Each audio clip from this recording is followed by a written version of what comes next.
What's up, everybody? My name is Paco, and thank you for joining me for my lunch break. See, I miss sitting down and having lunch with people, but then I realized, why can't I still do that? So here we are. Today, I'm gonna call a friend. We're gonna talk a little bit about life. I might ask them some questions out of this random bowl right here, and that's gonna be that. It's an easy way to spend lunch. Good food, good conversations, even if we're in quarantine. Today, I'm sitting down with May. May is a wide-ranging creative that uses her art to impact kids and adults. Her faith plays a huge role in how and why she makes stuff. So here we go, let's get this thing started.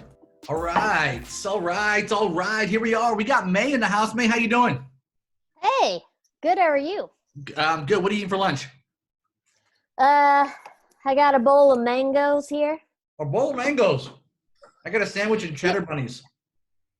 I mean, when you say you want to be on camera eating food, you got to think about what's going to make noise, what's going to look weird when I chew it. You know what I think is going to actually happen to that point? Bowl of I think people are going to really either tune in or tune out because of what people are eating. Like crunchy stuff, not a good idea. Yeah. Here's the deal, Unless May. it's like ASMR. Yeah, right. Like as we stumbled upon millions of people watching to hear us eat food. I got to be honest with everyone. This seems like a really easy impromptu thing to set up. You know, you call your friends, you have a great conversation like you would over lunch, right?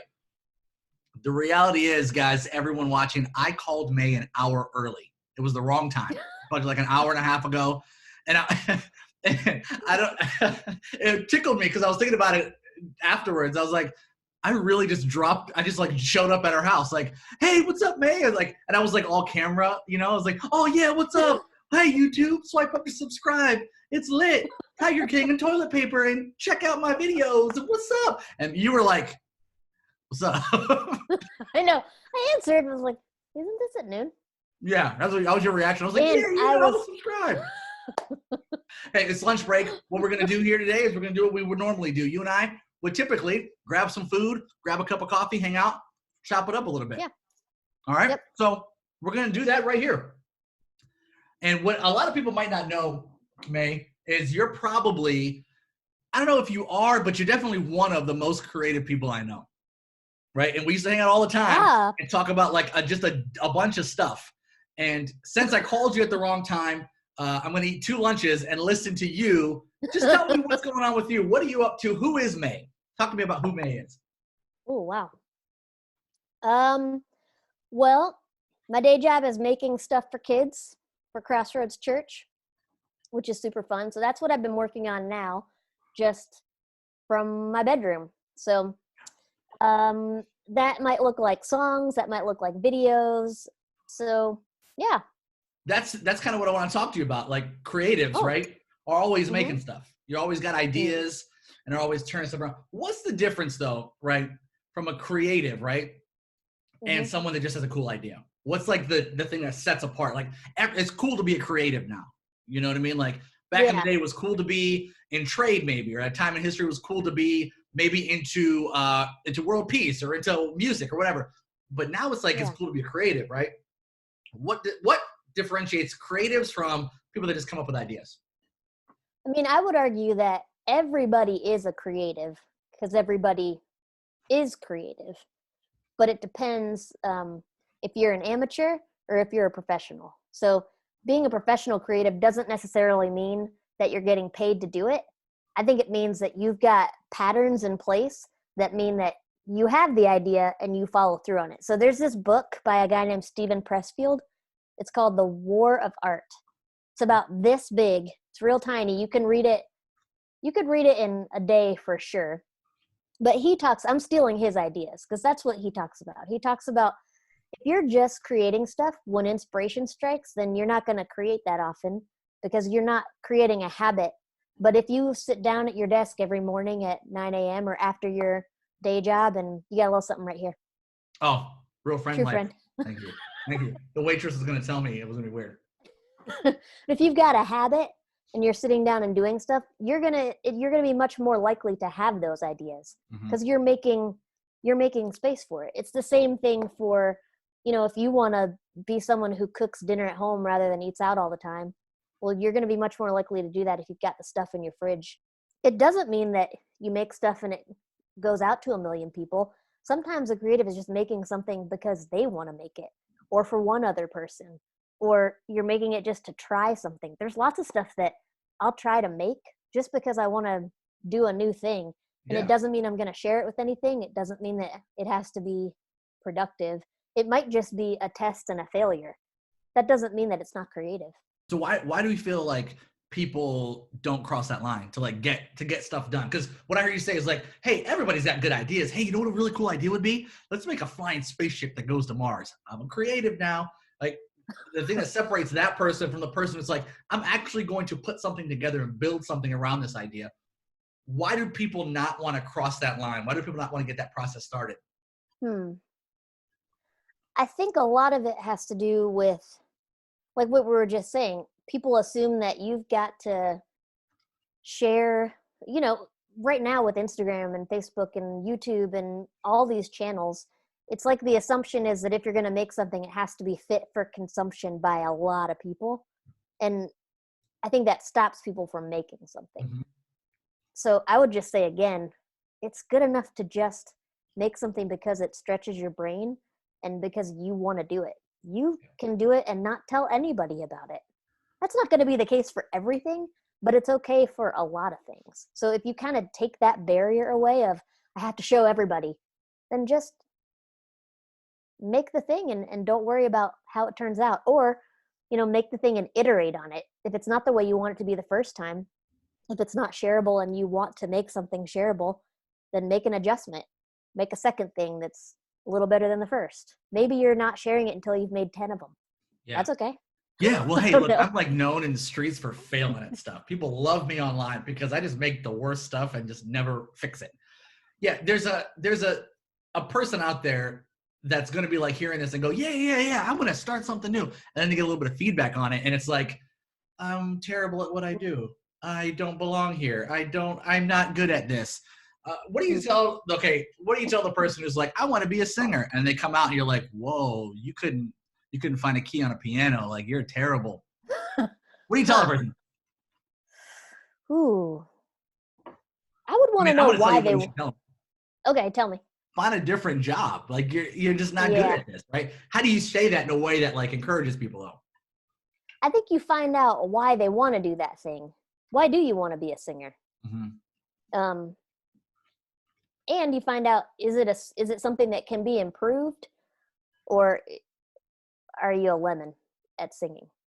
Is it something that if you took lessons and you put some time into it, you'd get better? Or is it just not your thing? Yeah.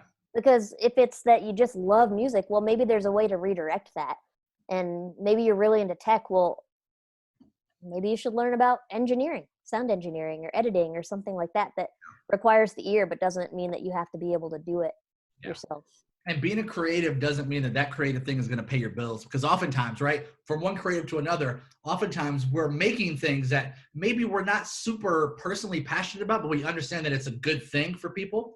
And so when you Yeah. cross that threshold, a lot of people want to be creatives, right? When you cross that threshold from I'm doing this for strictly fun to now it's my job, right? You're crossing into a whole new area of professional, and every job has stuff that you're just like, I don't want to do this, right? But you have to That's go right. for it because it's your job, right? Yeah. And it's going to take a little bit of the fun out of it, maybe, if it becomes Maybe. your job. Yeah. The other thing that you said about feedback, man, that's clutch. Because if you're going to do anything professionally, you're not going to get it right on the first time. So the ability to hear what things can change and not take it personally, which is hard when you're creative, because you start out just making it for yourself. And when you like it, it's done. Well, that's not really the case when you do it for a job. And that's something I had to learn that I'm still learning years and years in. Because when you make something, it's like you put some of yourself into it, but it can't be your identity. The thing you make is not you. Those things are different. So you got to be able to hear, this moment, even though you put 10 hours into it and you love it, it needs to change. That can't wreck you. You are creative, though. You are creative. You create on your own time. You create for a job. What are some things right now that get you excited creatively? Mm. Let's see. Are you going to edit any of this? No. Like the pauses that I'm taking? Because if you were at dinner The, or lunch, you might pause. that's true. I definitely would. Yeah. Um. Okay. These are things that are inspiring me in different ways. I'm gonna grab something real quick. Okay, stand by. Talk amongst yourselves. See this cheddar bunny. You're gonna laugh. You're gonna laugh at this. I don't know why, but this is inspiring me right now. What Can is you that? read that? It says favorite instrumentals of the islands, Hawaii, like It's ukulele. Hawaii. It's a record. Nice. It's like the. So It's like I've the been. Elvis movie, right? Yeah, like that's one of the things I've been realizing I'm missing right now is I really like going to record shops and going through the real cheap section, like the dollar records. Yeah. This was one of those at a thrift shop. I So see I've that. been playing all those that I just haven't listened to before. Uh-huh. So I'll listen to like French music one day and Hawaiian, and then whatever else was cheap. Peppino, the Italian Mouse, is one that's kind of a favorite. It's like Italy's version of Alvin and the Chipmunks. Anyway, I I'm like not it. succeeding at throwing that back on the record player. You know what gets But me that's been excited? something. What? What do you say? Say it again. Oh, walks. I'm taking a lot of walks lately. Yeah. That's good. Just what else is getting me excited? What's getting you excited? For real?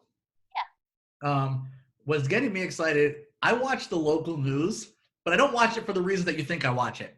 I watch it from Tell a me more. production value, and I watch it like I know, right? I'm talking about production values. I'm on a Zoom call having a meeting, right? Yeah, production values. Swipe up to subscribe. I watch the local news, and I'm just so interested in seeing how each channel takes the same news, because it's not like new. It's the same news. It's been the same news for like a month now, right? Takes that news and spins it to where it fits for their viewers. And I'm starting to understand, like, oh, okay, this channel, they just want you to show up and leave there nervous and show up again the next day. This channel, they're trying to keep calm. This channel, I'm not really sure what they're doing. Maybe they got advertisers or whatever. So I'm really interested in that.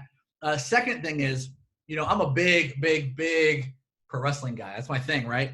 And so I've been watching how an art form that's designed to take place in front of thousands of people, right, in a room, how that art form is changing and delivering different things in different ways, keeping the essence of what that product is, but then also moving it into a new era. I'm also really interested in how, these public speakers and even churches, right? Even churches to be like, okay, here's the new way we're going to do things for the foreseeable future, for at least the next 30 to 60 days. That stuff gets me really excited because it's like, it's new territory. You know what I mean? Yeah. You go back to old stuff. And it's rails though, like it's giving its limitations, and so you've got something to push against. That's the same thing with when Jimmy Fallon, he certainly could have gotten a crew together and filmed in a studio, but he did it at his house, and that was super interesting. Yeah.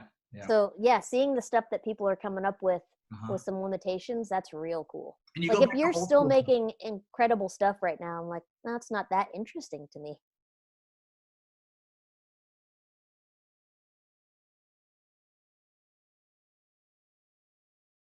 Are you interested in taking a question out of the bucket?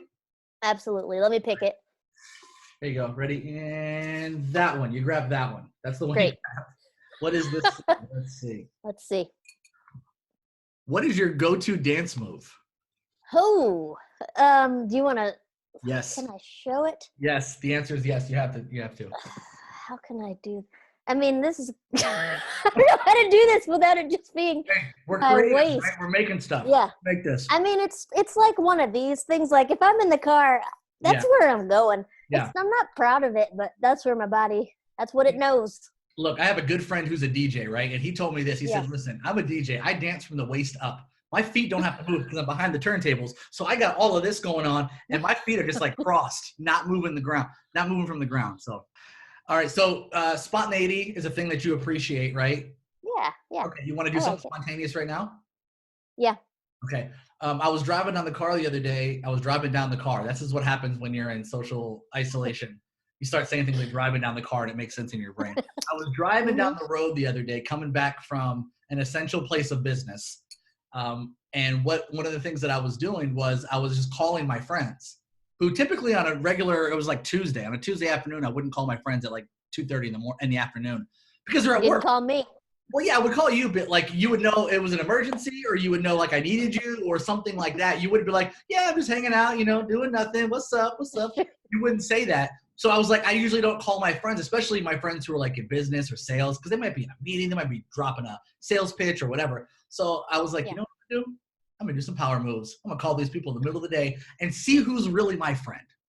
Oh. And I did that, and no one answered. So, but Oh, no. like 2 or 3 minutes later, people started calling me back. So then I had to power move them and say like, sorry, I can't talk right now because I'm talking to my other friend, you know? So I realized that like calling someone in the middle of the afternoon is the ultimate power move.